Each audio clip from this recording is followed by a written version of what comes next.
Why don't you tell me a little bit about yourself? Oh, we got a little bit of lag. Cool. Yeah. Hang on a second. Connection's unstable. We're good to go. All right, we good? Yeah, we're good. We'll I record on this end, so we'll have something. So let's just see how it goes. Sure. Yeah. Okay. So, big fan. We only have like about a half hour, huh? Is that right? We could take an hour. I don't have anything after this, so I got a little bit of flexibility. Sure. So I want to say I apologize. I think I accidentally intruded on one of your meetings earlier. So I was trying to test this thing. When I forget to lock the room, that happens. And then poor people just come in and they're like, what's going on? There's people here. So I locked it now. Yeah. Yeah. Okay. So, no, that's no problem. Well, I am, let's see. So I was born and raised in Hayward, California. Sure. Born and raised in Hayward, California, just down the road from where you are. Yeah. You froze again. Let's see. Yeah, the connections, the internet. It's so off. Yeah. Let's see. My Wi-Fi is kind of cutting in and out here. So where are you at now? Are you still in Hayward? No. Okay. So born and raised Hayward, California, all the way through high school, and born and raised in a Catholic family, nominally Catholic family.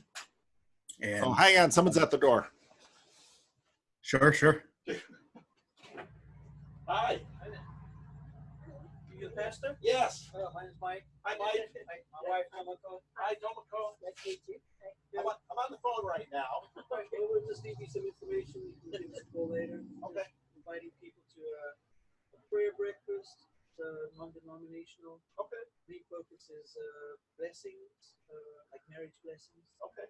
Having strong married couples. Okay. Best way to bring world peace. Okay. All right. Great. Thank you. Thanks. Stopping by. Do you have a card at all? Yes. Okay.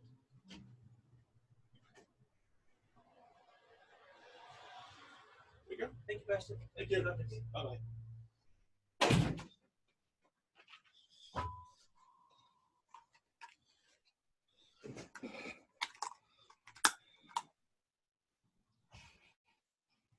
Sorry about that. I am here all by myself. I don't have a secretary or anyone. So Sure. So a couple just came by to invite me to a prayer breakfast. I have no idea. Must be nice. Hey, some of these things you go to that you get invited to, I'm going to one tonight, but it's public radio, so I kind of know what they're doing. But, random people, see a church, prayer breakfast, who knows what this is about. So anyway, I'm sorry. Sorry for the interruption. Yeah. That's to give you a little window into my life. So sure. Hayward. Yeah. Born and raised in Hayward. Roman Catholic family. Mother is first generation. Dad is second. And so my mom's Mexican, and dad is. His family is actually from back east, but my grandfather, he's from the Philippines, came here from through the Navy. So I grew up Catholic school from kindergarten to 8th grade. And, you're familiar with the Bay Area. It's very diverse in any way you can imagine. So I was probably one of 4 or 5 kids in my 30 kid Catholic school class growing up that was not full Filipino, actually. So it was my world. And I grew up in the Catholic faith and things like that, went through the whole process, got confirmed in high school, but I was actually a punk rock kid.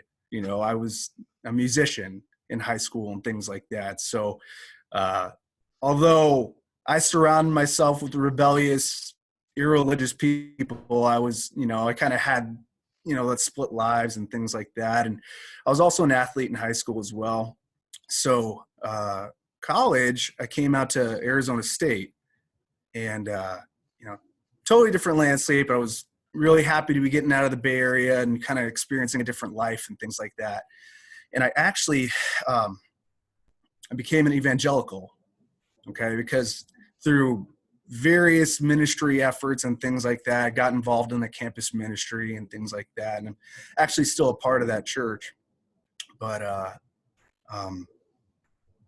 don't know. So there, I had a pretty dramatic conversion experience right off the bat and things like that. And everything in my life changed. It was very, a lot of my life, I kind of look back to that and stuff like that. So anyways, to save a lot of the details, I went through college and things like that. I was a born-again believer. And my sophomore year of college, I took like a introduction to philosophy class and things like that. And that's when I was kind of confronted with the university and things like that. And with regard to, some of this, again, I'm a lay person. Okay. I'm not a lay person, but yeah, I'm a normal guy. A lot of these topics and things like that, that was, just scratching the surface. And that's from there, I was, that kind of introduced the doubt into my life and things like that, ideas like atheism and stuff like that. I mean, I'm from the Bay Area, but my family's pretty conservative, things like that. It was never really I never really entertained ideas like that before, so I get what introduced me into like the traditional apologetics and stuff like that. And so, hang on a second. I think we're good. Yeah, we're good. It came back. I can't hear you now, or maybe it's a lag. It's probably lag. Sure. Yeah. Yeah. Okay. So, me being a newly born evangelical, of course, I run to YouTube, consult the old YouTube, and I get like the William Lane Craigs and guys like that. Okay. So those were kind of like my first resources. And obviously I had heard of C.S. Lewis and things like that growing up. I didn't know, I wasn't really like what you would describe as an intellectual, but I was trying to figure all this out. Okay. And that helped me for a little while. That was fine. But after college, I kind of started to struggle with, especially in the context that I was in. I go to like a non-denominational church, and it has a, I don't know. You might be familiar with some of the, you're probably familiar with a lot of that kind of stuff. But a lot of the ministers and the pastor and things like that, not a ton of formal theological training and things like that. So anyways, that's, that is what it is. But a lot of our content, it's, evangelical. So a lot of the context is about reaching people, converting people and things like that. So when it comes to purpose and stuff like that, you tie it so much to vocation, and, are you going to go into ministry? You go to, work in the marketplace, and you got to convert people from your workplace and whatnot. So I went to work as a claim adjuster in insurance for the first 3 years at a college. And, that's not the funnest job. People care about their cars a lot. It was an auto. So people are yelling at you all day, as soon as you get there, there's a lot of money. And I was having existential crises when I was working as a claim adjuster. So, like I said earlier, I'm a musician. So I'd always played, worship in church and things like that. Even when I was going to Catholic church, I played drums and things like that for the church band. So one of my best friends, he actually lives with me. He's my roommate. He I kind of looked to him for a lot of that stuff because he works in politics and, saving you his story. I decided one day, you know what, I'm going to work in music. Okay. So that's going to be God's missional call on my life and things like that. And from there, I started to kind of, instead of listening to, I work at a desk job, or I'd worked at a desk job at the time. So that allows me to listen to, podcasts and, listen to YouTube videos like yourself and all these other guys. And I started filling it with kind of, my time with like the more music type influences and things like that. And I found myself starting to think a little bit more liberally than I had kind of in my tight conservative box. And I would listen to, Christian kind of musician podcasts and things like that. And before long, I started my, entertaining doubts again, doubts about my faith and things like that. And I took, and I remember that's when I really started to kind of go down that slippery slope. I had a good buddy at the time who was working out in Baton Rouge, Louisiana. And I remember going to take a tour of one of the plantation houses. And I remember just looking, kind of reading some of the things in the museum kind of part of the plantation. And it was talking about how some of the, cultural context that played part was that, this family was very Baptist and things like that. And I just remember looking at some of this stuff and I was like, man, that is so bizarre. Like, when I actually think about this and, the doubts were really creeping, really shadowing over me pretty heavily. And this was kind of the toughest part for me. I remember my Uber driver on the ride back, from my buddy's apartment at the time to the airport in Baton Rouge. I try to talk to my Uber drivers whenever I have I'm in one of those conversations and things like that. And me being an evangelical, I'd always try to offer to pray for them or something like that. And I remember he was telling me he was, and this, I'll always remember this conversation, but he was basically a former pastor.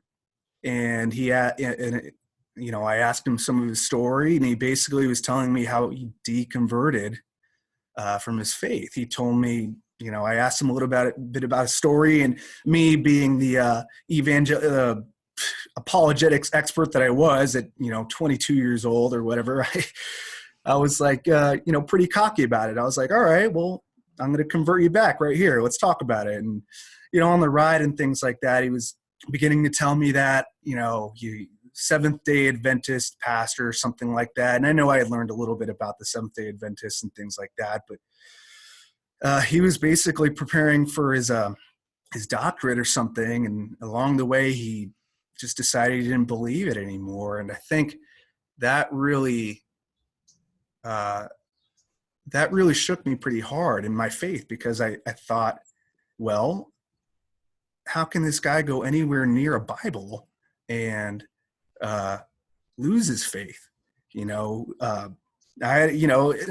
my context, it's faith comes from hearing, and hearing by the word of God, things like that. And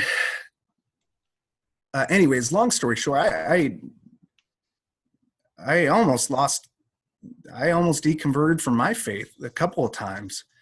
I remember, one of your videos, I think you were talking to a younger guy, like from Idaho or something like that. I can't remember the guy's name or entirely what the conversation was about. I think he might have been an ex-Jehovah's Witness or something, but he talks about like a night, like a dramatic night where he actually completely lost his faith. And I almost had that.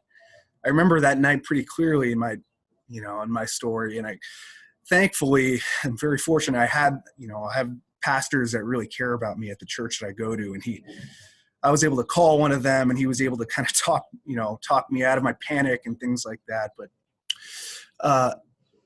during this time in my life, I had to kind of step out of some of the stuff I was serving in church. And what I thought would help is I started listening to some more of these kind of the liberal Christian folks and things like that, and their podcasts, and Rob Bell and company, as I like to think about him. And I guess after a while, I realized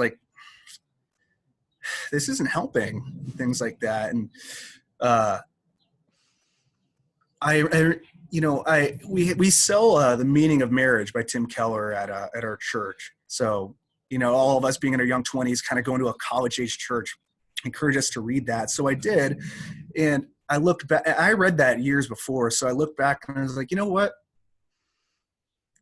These traditional apologetic guys like Billy Craig and Frank Turek's and all the sorts, they're not really helping me much anymore with where I'm at in my faith. And these liberal Christian guys, they're not helping me much either. This just is not helping. If I get rid of different doctrines, that's not really help. It's not, I don't know. It's not helping the whole thing. Sure. Yeah. So I looked up, Tim Keller on YouTube and things like that, and started listening to some of his sermons, thinking, okay, this guy's probably going to give me some of the same cosmological argument, this and that. And I remember listening to him and I was like, that's different. It's not helping me a ton, but I'm going to keep going from here because it is getting me to think differently. And that, eventually I started listening to Jordan Peterson because he, although he wasn't going to subscribe to kind of the same position that a Tim Keller would, again, he was getting me to think in different ways. And eventually I started listening to you because some of your, a lot of your stuff was just so encouraging, stuff like that, the stories that people would share and things like that, and the way that you were able to teach, the way you were able to incorporate some of these really important minds in the history of the faith and stuff like that. And I don't know, I really appreciate it and things like that. And a lot of your videos have really kind of helped to bring me back out of that faith rut that I was in. So good. I don't know. Glad I finally get to talk to you. Well, it's with my sister's death and then the holidays, basically November and December got sidetracked, and so then I have family in town until the first couple of weeks of January, so I don't do too many conversations, and so we're back on track. No, I really appreciate your story. Thank you for sharing it. And I don't think your story is unique. I think I very much understand your story, and there's a lot of I very much understand it. I think Peterson is helping to answer questions that I'm not sure even he is aware he's answering. At least that's how it was for me. He kind of pointed me in some new directions that helped me begin to put some things together again. And I had worked through Keller. So Keller, I found Keller I'd heard about Keller actually in seminary. One of my professors, Roger Greenway, who taught he's a CRC guy. He was a missionary for the CRC. His son is a CRC preacher currently. Roger passed away a few years ago. He taught missions at Calvin Seminary, and he mentioned Tim Keller and shared a paper with us. And I remember this was back in the 80s, and Roger Greenway tells us 80s or very early 90s, maybe 1990, Roger Greenway said, this Tim Keller guy, you're going to hear about him. And I remember that from 1990. And then in 2006, I had an opportunity to go to New York and to spend some time with Tim Keller and some other pastors. And at that point, I wasn't really into him. And it was a few months after my trip there that some other things in my life, some very hard things were coming to a head. And I took a huge dive into Keller because I hit kind of my own existential wall. And I was I was kind of at the end of my rope in terms of ministry and emotionally and all kinds of things. And I started listening to Tim Keller 1, 2, 3, 4 hours a day. I mean, I needed that much of it. And I went through a good part of everything online I found of his. And then I started buying because his sermons you had to pay for. It's like, ooh. Well, I started buying his sermons. I spent a lot of money buying Tim Keller sermons for a while. And I took a really deep dive into him for about 4 or 5 years, and really gained a lot from it.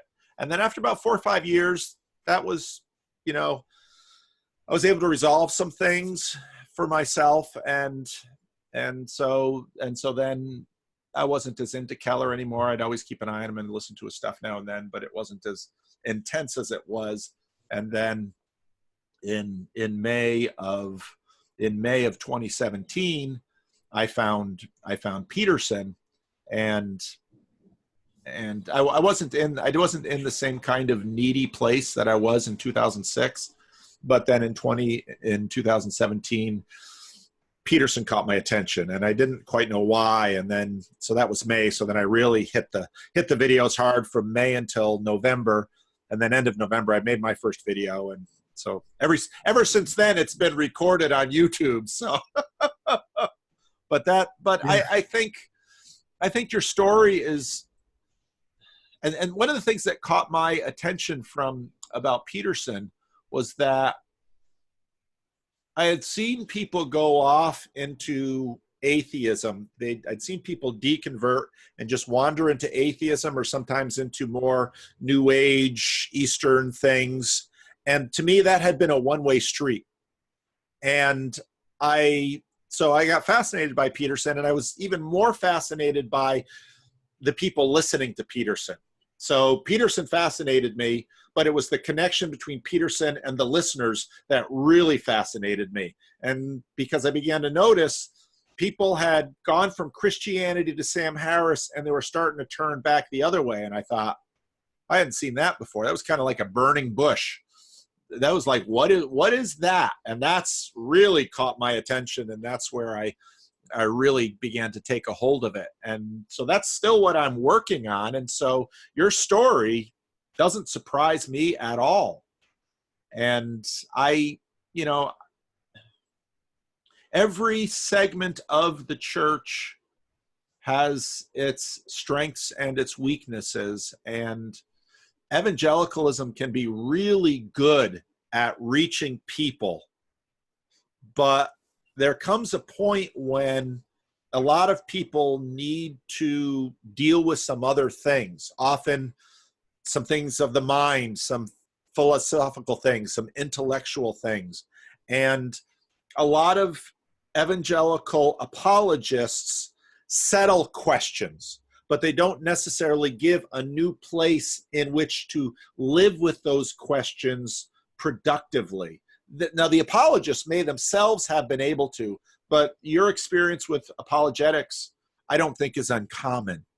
And I haven't found a lot of that apologetics really working well on, so you see guys debating guys like Matt Dillahunty, and I don't know, it just doesn't seem to go anywhere.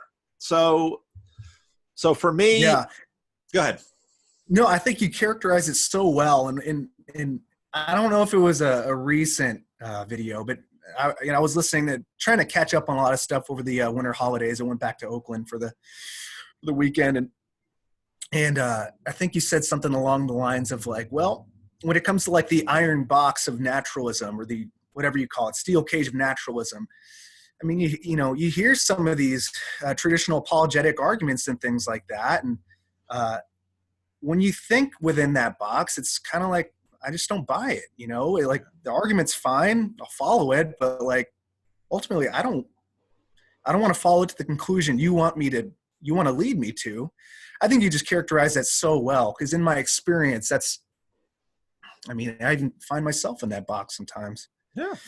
Well, and part of the thing is, maybe because then I wonder, I sit here in front of my computer and I talk at it for an hour or two, and I record it and I post it on YouTube, and people watch it.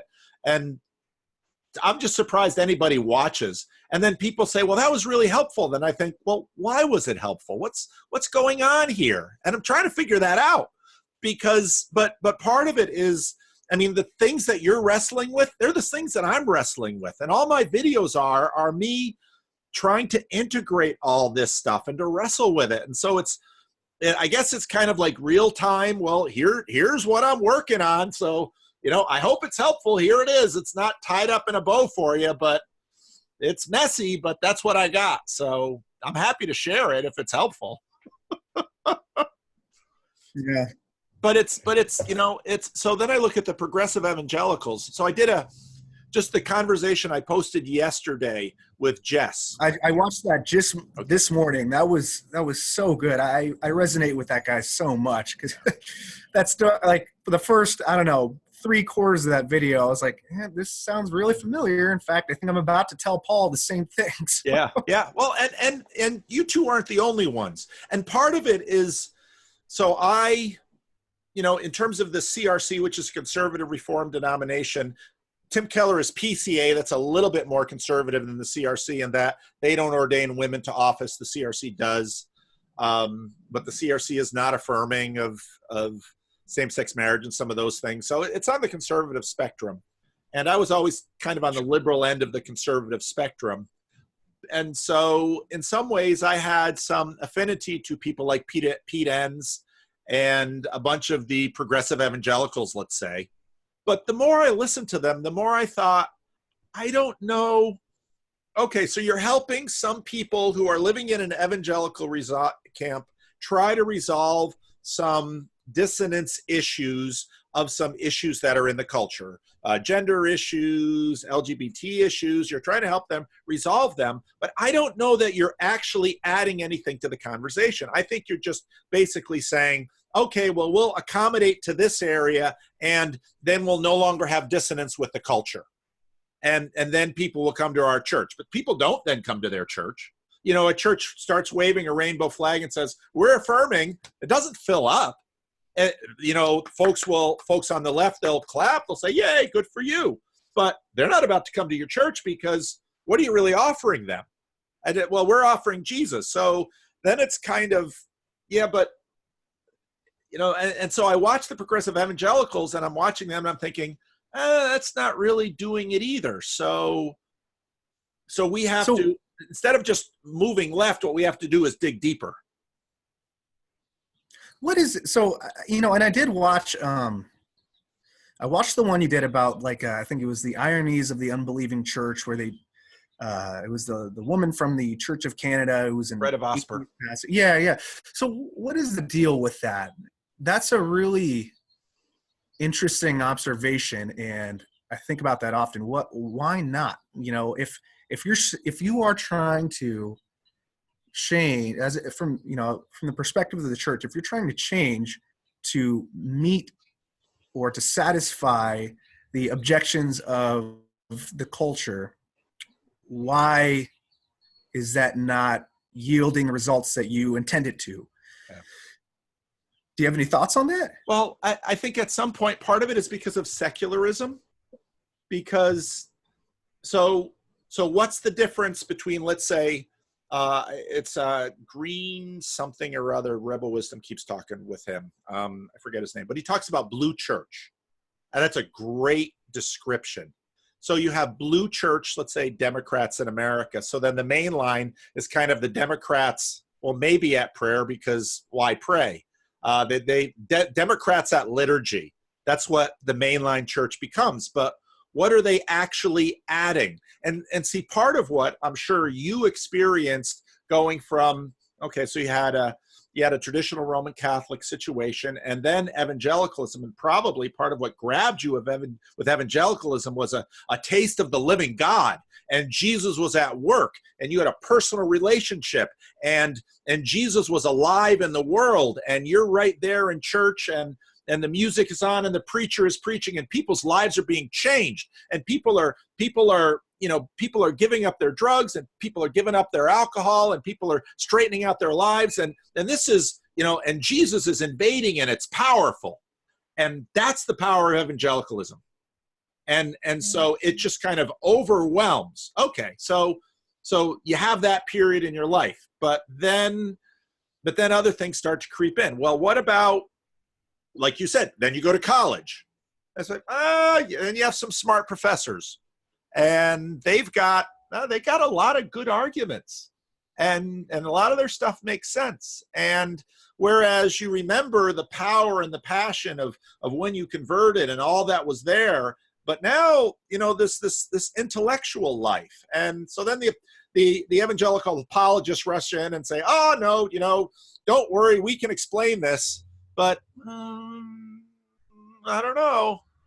See, and then Jordan Peterson comes in, and I still haven't quite figured out how this is all working, but Jordan Peterson comes in and kind of says, so he's using Darwin against Darwin in a sense, because the Darwinians are saying there is no God because Darwin, and Peterson comes and says, well, there really is God because Darwin. And it's like, oh, wait a minute, what did he say? How does that work? What is God again? So he just kind of undermines the whole thing. And this is why Peterson is so disruptive. And this is why Peterson is just shaking up the playing field in such a dramatic way.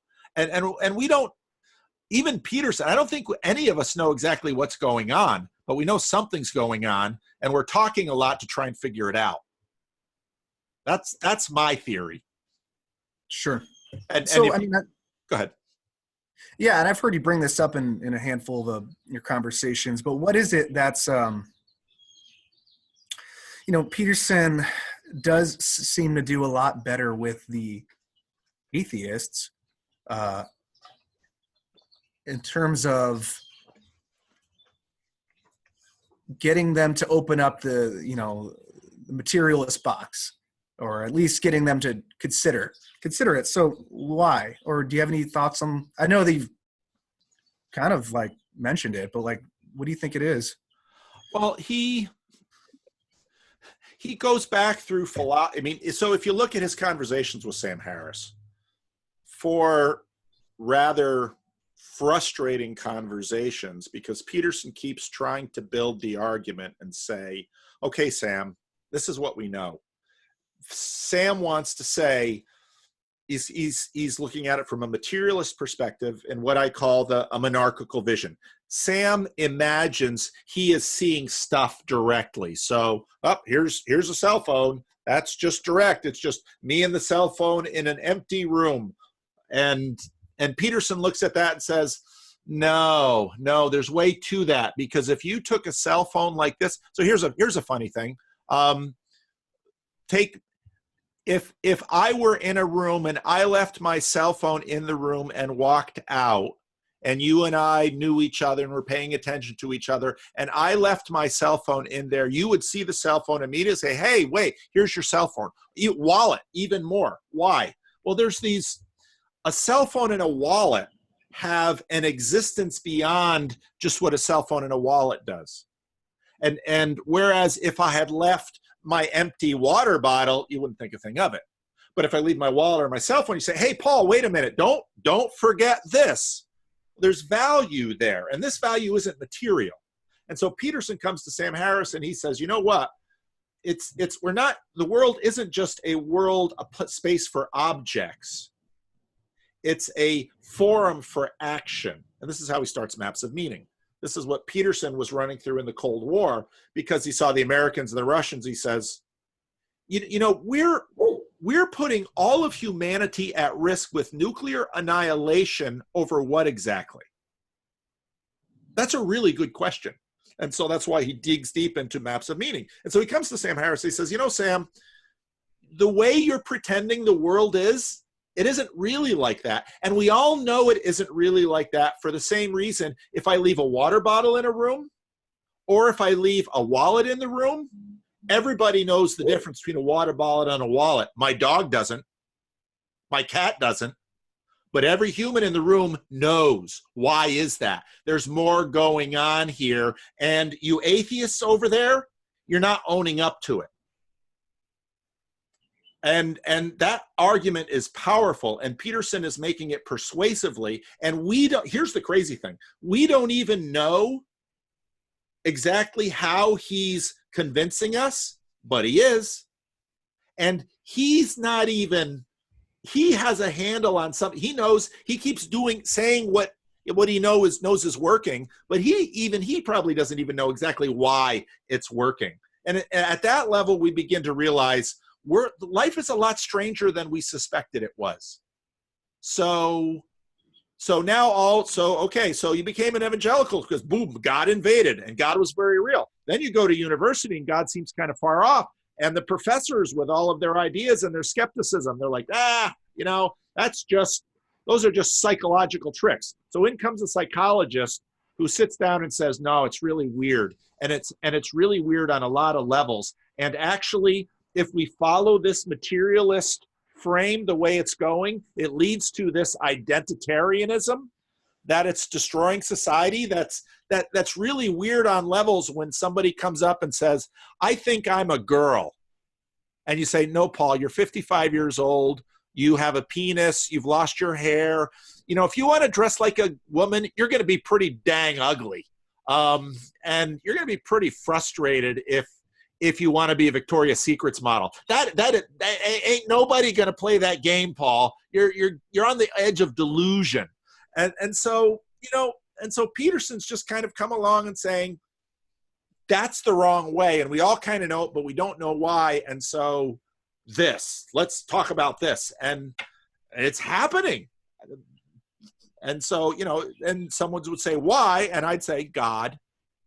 Oh, no, you shouldn't say God, but it's that big and it's that mysterious. And see, then Christians would say, yeah, but God, and then Christians will tend to have a real nice little God, boop, boop, boop, boop, just kind of like 4 spiritual laws.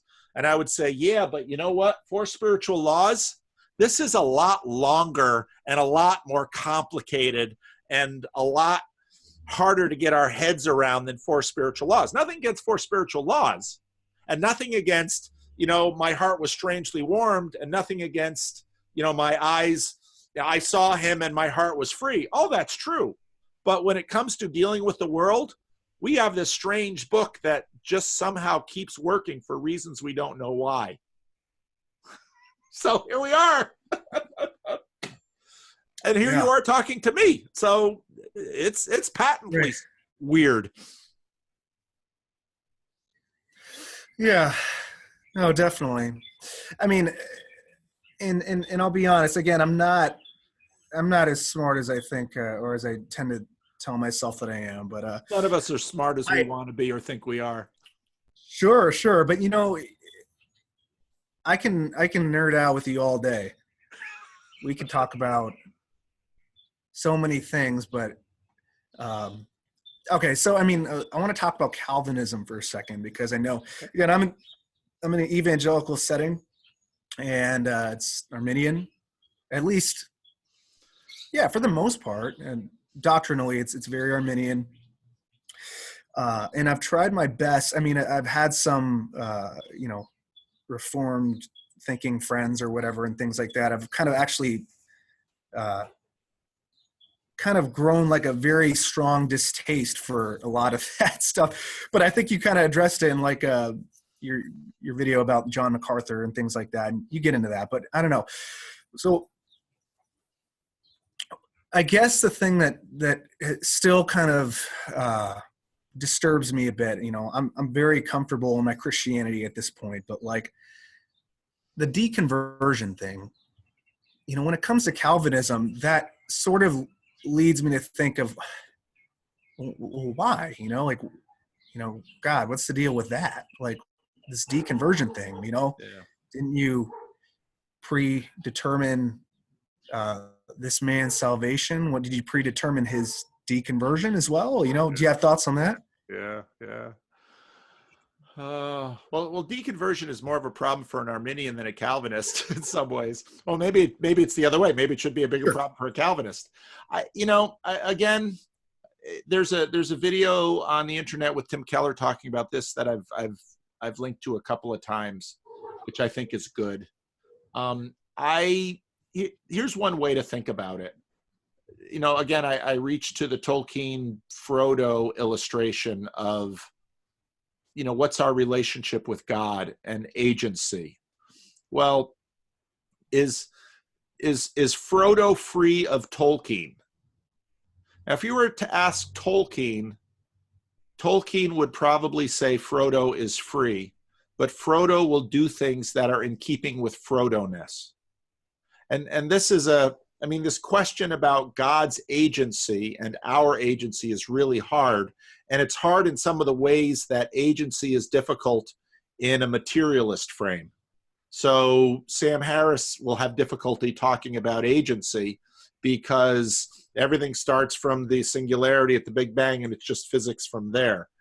Now, here's what the Bible seems to say. The Bible seems to say that we are responsible for our choices, and our choices have lasting impacts. That seems clear to us. It's also seems clear to us that we are what we experience as choice is not that easy to understand. For example, okay, so I was raised by wonderful, loving, Christian Reformed parents.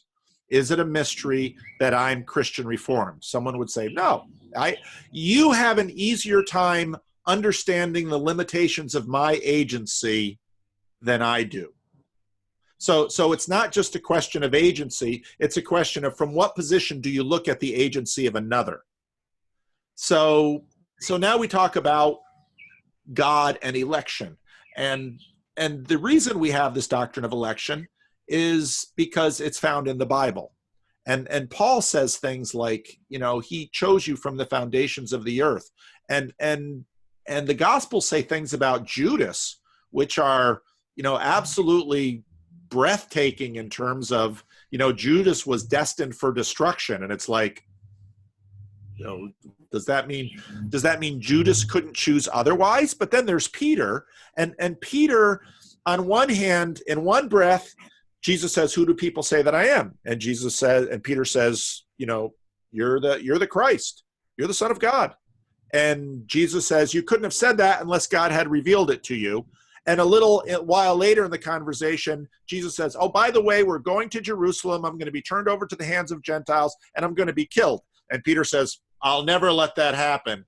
And Jesus says, "Get behind me, Satan." And it's like, hey, wait a minute. He was the rock a minute ago, and now he's Satan. And so then you get to have Peter and Judas, and you say, well, Peter denies Jesus, and then Jesus restores him. Judas betrays Jesus and goes out and hangs himself. What's with that? So here's a question. Could Sauron in Lord of the Rings, could he be rehabilitated?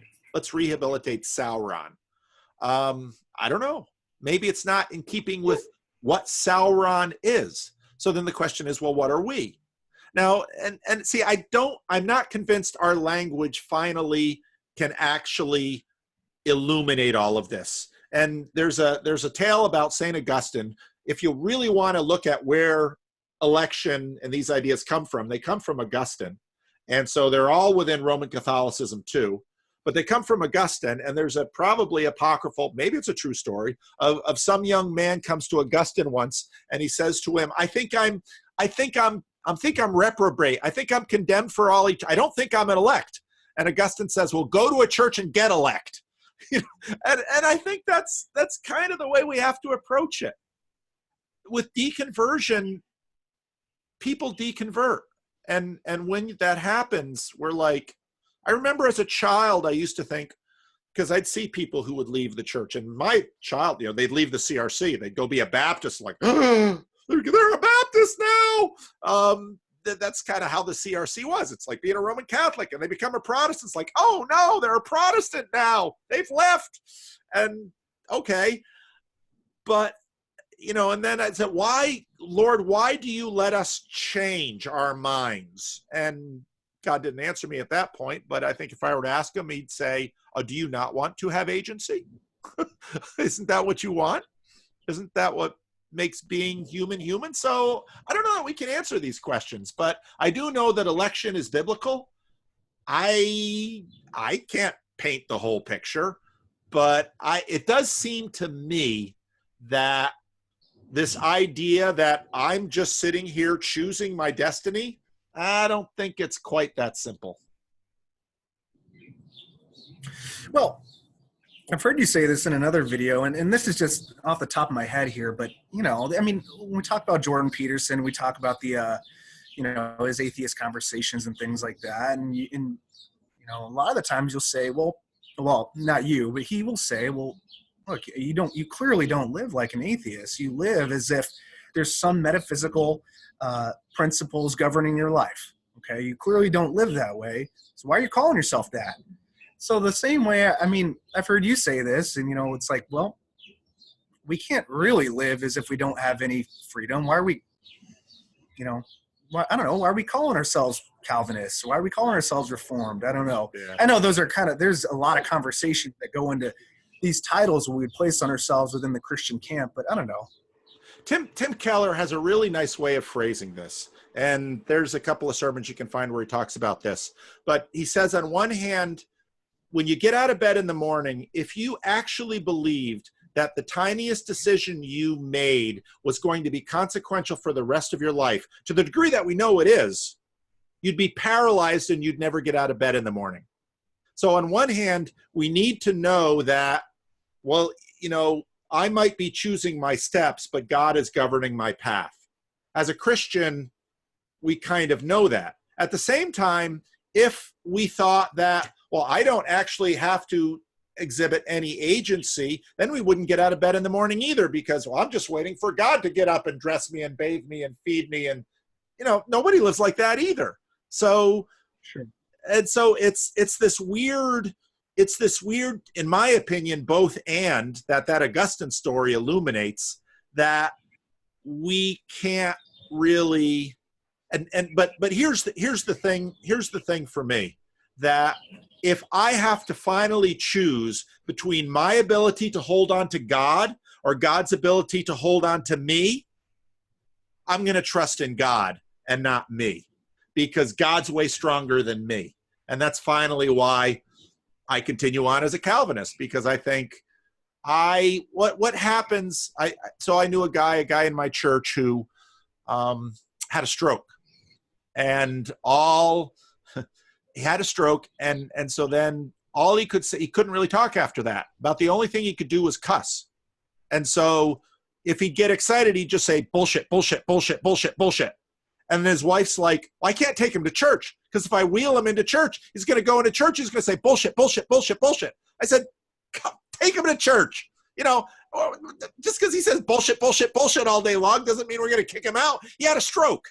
And I've seen people have dementia and lose all kinds of things. And so, well, what does that mean? When they lose dementia and they start doing crazy, unchristian things, does that mean they lost their faith? No. It's God holds us. We don't hold on to him.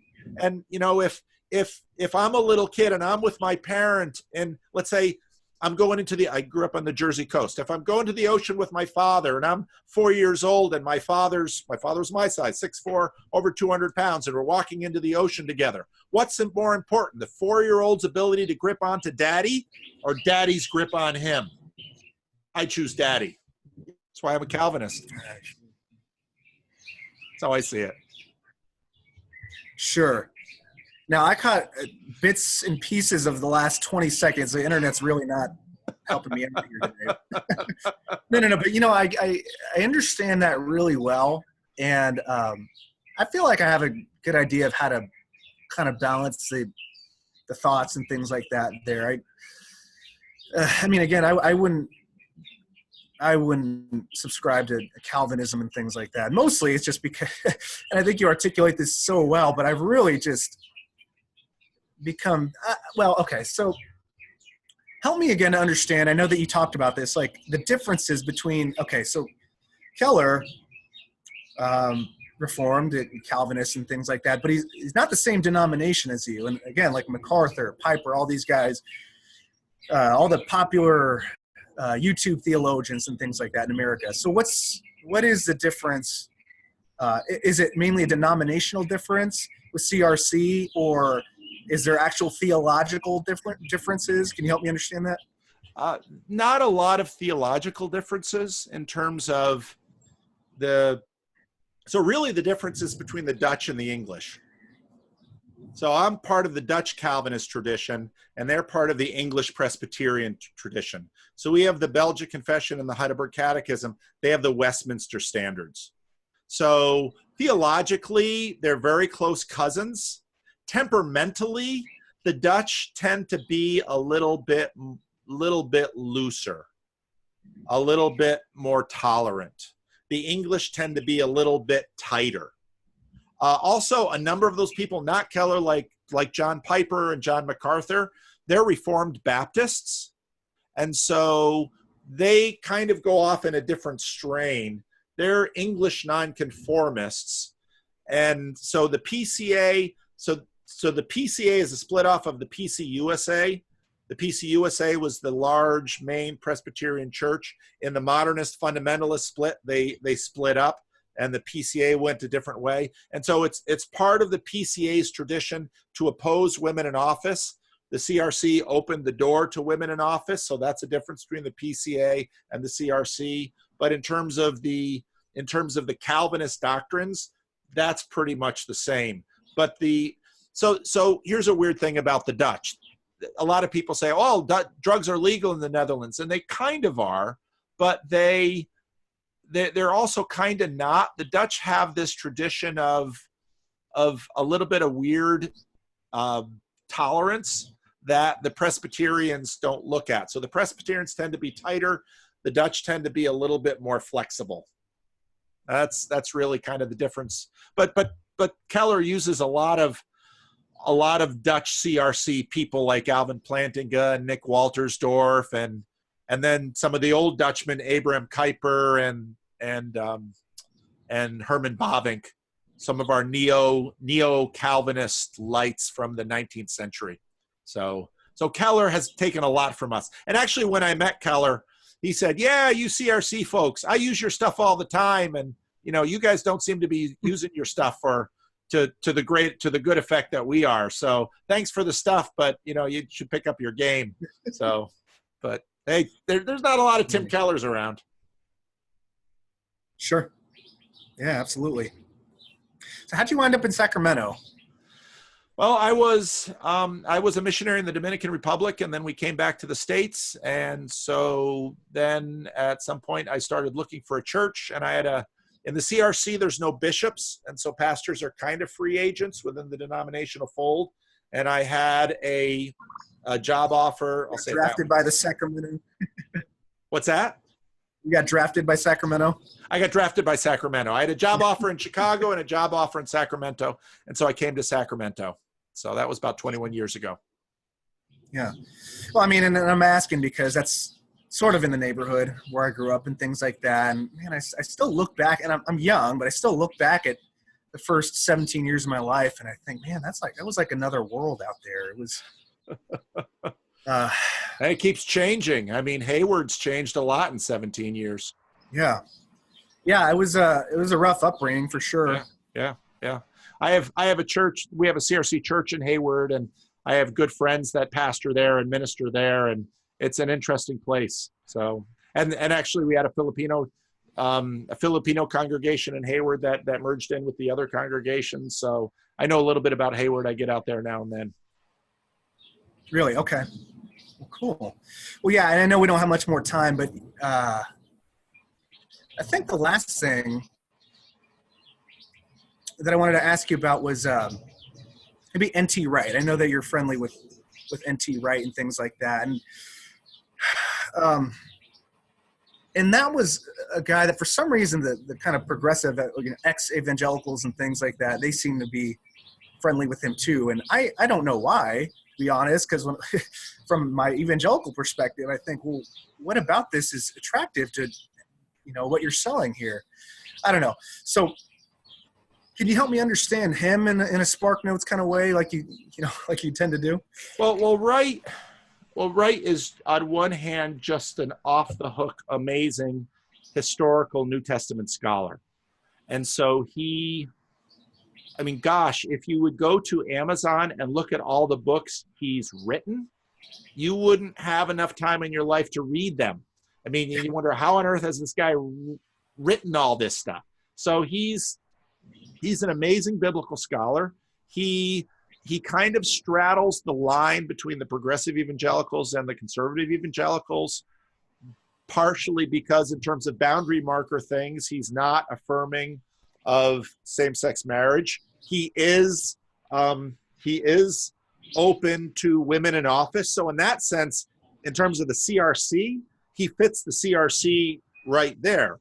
And see now, so progressive evangelicals, the CRC is kind of on the fence. If you're PCA, you don't like NT Wright's openness to women in office. If you're Episcopalian, you're uncomfortable with NT Wright's non-openness to affirming same-sex relationships. So NT Wright kind of fits exactly in the same space as the CRC. And so he's open enough so that the progressive evangelicals can benefit from his scholarship, but he's conservative enough that most conservatives will look at him and say, yeah, he's soft on women in office, but he's down for the bodily resurrection of Jesus, and he makes powerful arguments there. So that's kind of where he fits in the landscape. He kind of, see, that's why he and I, because I'm affirming of, and I'm going to get it in the comment section if we post this, but I'm affirming of women in office, or at least I'm not opposed to closing women office to women, and so I'm kind of right in that moderate space like NT Wright. But he's just a terrific New Testament scholar, and he's also he's not only, see, Wright is not only a scholar, but he's also a good teacher and a churchman. You can go onto YouTube and find NT Wright with a guitar leading singing. I mean, he's that humble of a guy, yet he's a crazy, brilliant New Testament scholar, and he writes so much. So if you get too far left, they won't like him because he affirms the bodily resurrection of Jesus. And so a lot of progressive evangelicals, they'll affirm the bodily resurrection of Jesus, but see, so you kind of see it as a spectrum, at least if you're using boundary markers like some of these culture issues, it makes sense.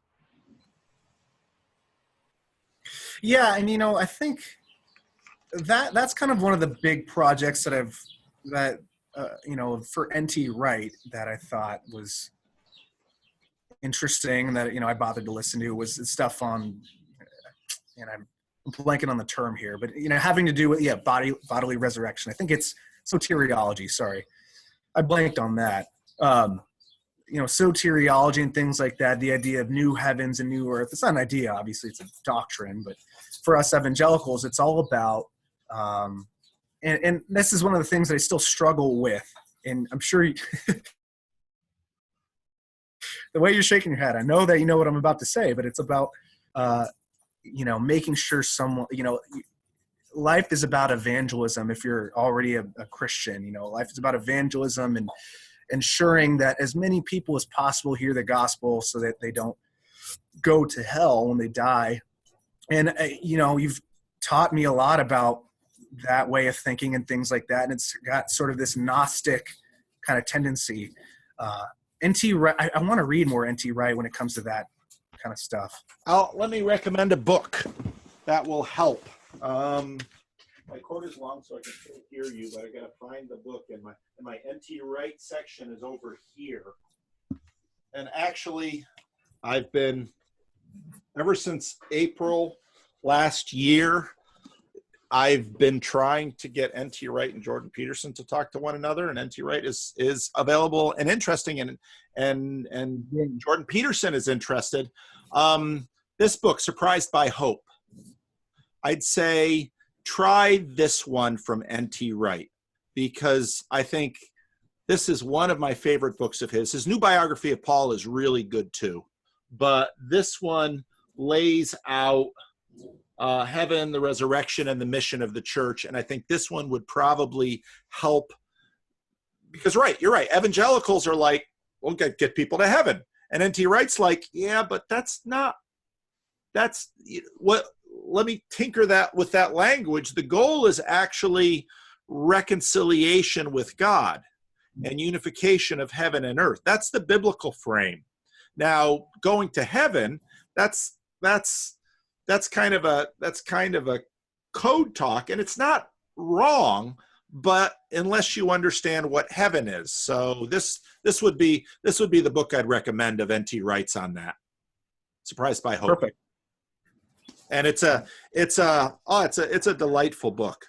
And he walks through a bunch of the issues and church fathers, and so NT Wright kind of has two layers of books. There's like his academic books, and then there's more of his I usually call them middlebrow books.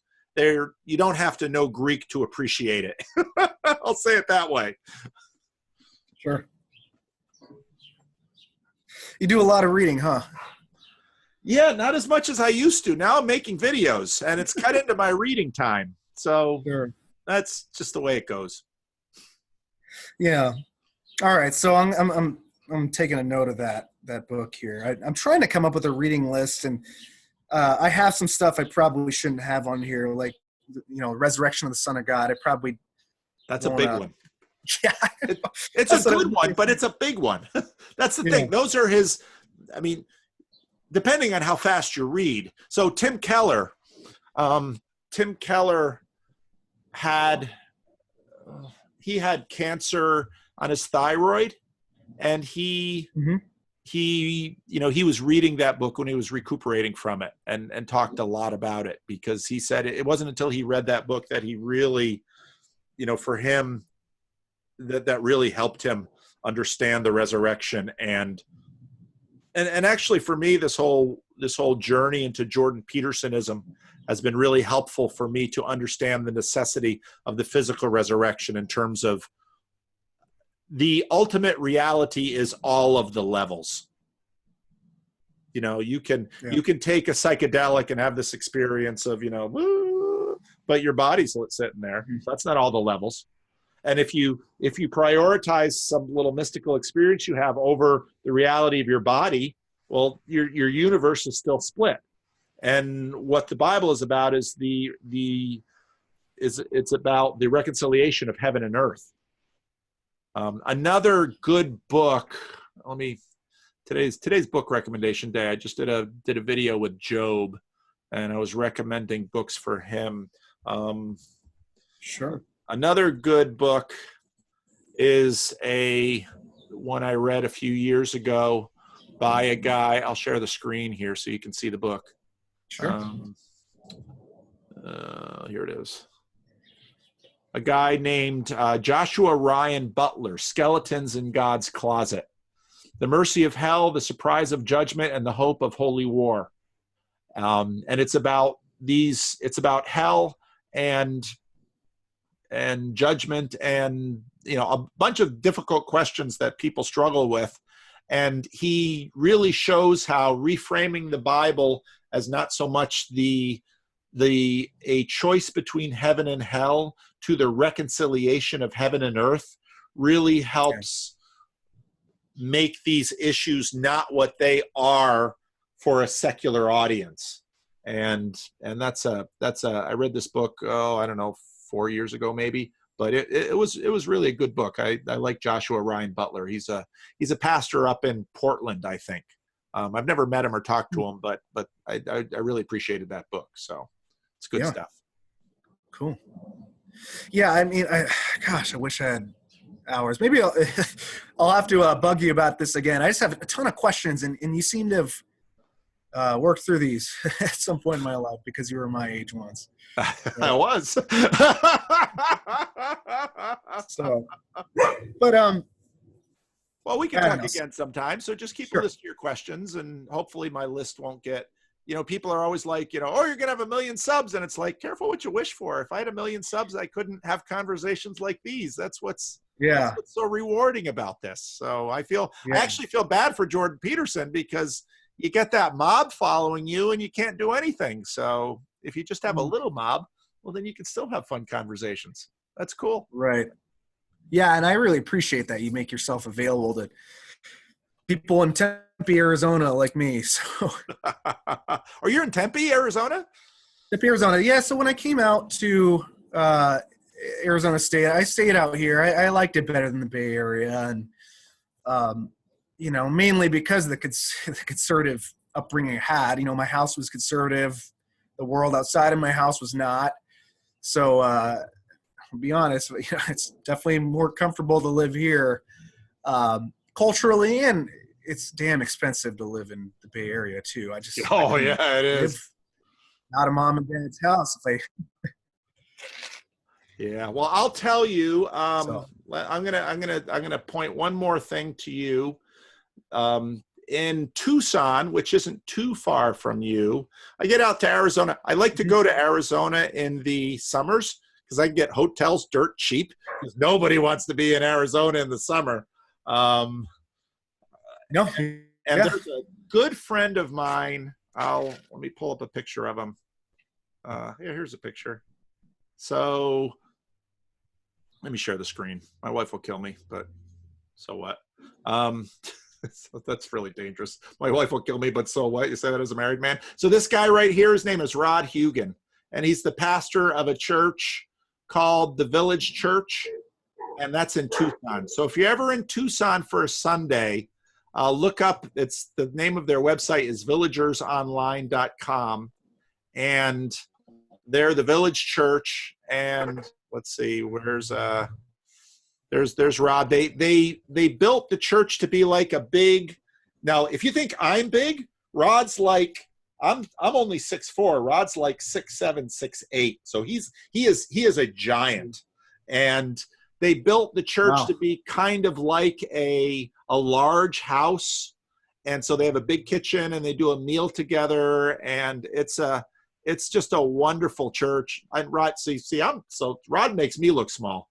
And I figured you were a tall dude, but I can always see the top half when I do the videos. So yeah, you're a tall dude. You're what? Are you 6'5" or? I'm 6'4", 6'5". So, but Rod's even bigger. And this is Russ, another guy from the Village, and Mike. And so if you're ever in Tucson, look these guys up because they're really cool, and their church is really cool. And I know it's not for everyone, but so my friend Rod and his buddy Russ planted that church. So it's not technically, let's see, I got a whole bunch of these pictures from when I was there.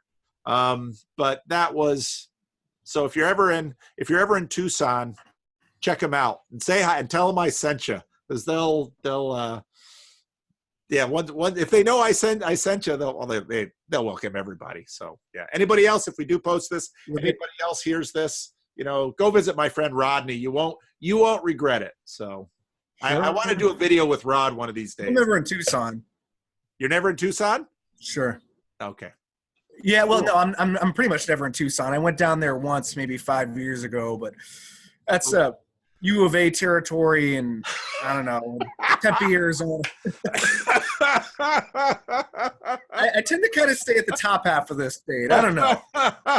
Well, if you do get down to Tucson, go down to the Village. I think they meet like on Sunday afternoon, and say hi to my friend Rod, because it's a cool place. It's a cool place. Well, it was great talking to you, Christian. And, I go ahead. No, I'll send this video to you, and you can get the lag. I apologize. This lag is really hurting our dialogue here. I promise I'm not that interruptive. But I was going to say, I fly back to the Bay Area all the time. So maybe one of these weekends, the football season's over, but me and my dad were, big time Oakland Raider fans. So we go out there, and I don't really have a church that I go to back in the Bay Area. So maybe I'll make the drive to Sacramento and come hang out with you. I heard that you buy free lunches for the first time. I do. First time discount. I do. And we often do meetups. One of the usual times for our meetups is Sunday afternoon.